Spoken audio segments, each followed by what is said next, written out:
Para siswa yang terkasih, berjumpa lagi dengan saya Edi Widiawan dalam pelajaran Bahasa Indonesia. Para siswa, coba perhatikan lukisan berikut ini. Bagaimana tanggapanmu terhadap lukisan ini? Mungkin kalian ada yang mempunyai tanggapan yang berupa kritikan atau tanggapan yang berupa pujian. Materi yang akan kita pelajari kali ini yaitu mengidentifikasi informasi teks tanggapan. Adapun tujuan dari pembelajaran ini, yang pertama, siswa mampu mengetahui pengertian teks tanggapan. Yang kedua, mengetahui ciri-ciri teks tanggapan. Yang ketiga, mengetahui fungsi teks tanggapan. Dan yang keempat, mengetahui model-model teks tanggapan. Tak ada gading yang tak retak. Begitulah pepatah yang sering kita dengar. Pepatah ini mengandung arti bahwa setiap manusia tidak ada yang sempurna. Setiap orang memiliki kelebihan dan kekurangan.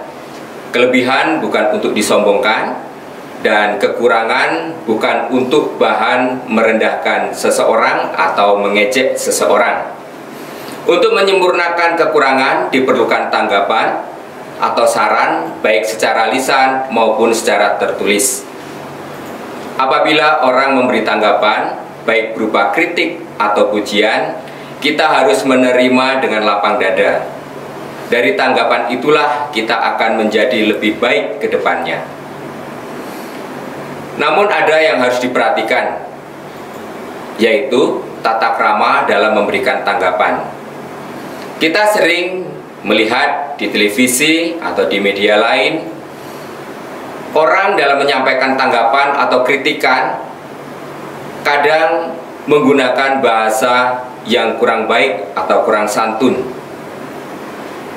Aspek yang perlu dipelajari adalah bagaimana cara menanggapi sesuatu secara objektif dan santun. Hindari menanggapi sesuatu yang menyakiti. Nah, selanjutnya kita akan mengenal apa yang dimaksud dengan teks tanggapan. Teks tanggapan adalah teks yang berisi gagasan atau ide yang disampaikan oleh individu mengenai problematika yang sedang dihadapi. Yang kedua, kita akan mengenal ciri umum teks tanggapan. Ciri umum teks tanggapan yang pertama, dipandang sebagai sesuatu yang bertujuan untuk mempengaruhi, mendebat, membujuk, dan menyanggah, bereaksi, dan sebagainya. Yang kedua, mengutamakan aspek persuasif. Yang ketiga, teks tanggapan disampaikan secara efektif. Tidak perlu bertele-tele dalam menyampaikan teks tanggapan. Selanjutnya, bagian resume disusun secara berurutan atau kronologis. Teks harus objektif, kemudian terdapat penilaian kelebihan dan kekurangan. Dan yang terakhir adalah terdapat saran atau solusi. Nah, selanjutnya kita akan mengenal fungsi teks tanggapan. Untuk memilih salah satu pernyataan karena teks tanggapan berisi alasan yang mendukung atau menolak. Itu adalah fungsi yang pertama. Kemudian fungsi yang kedua, menumbuhkan sikap apresiatif dan kritis.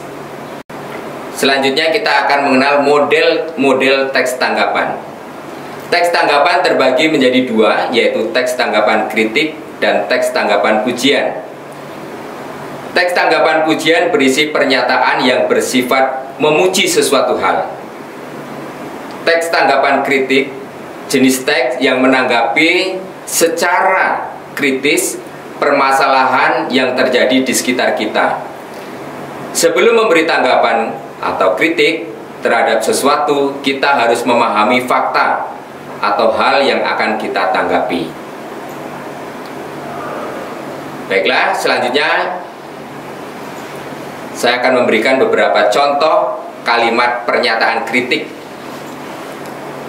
Misalnya yang pertama, buku yang berjudul Doa Ibu itu bagus, namun ada kata-kata yang tidak biasa. Sebaiknya penulis memilih kata-kata yang tidak terlalu tinggi agar anak-anak yang membacanya mengerti. Nah, itu contoh kalimat atau pernyataan kritik. Yang kedua, contoh kalimat atau pernyataan pujian.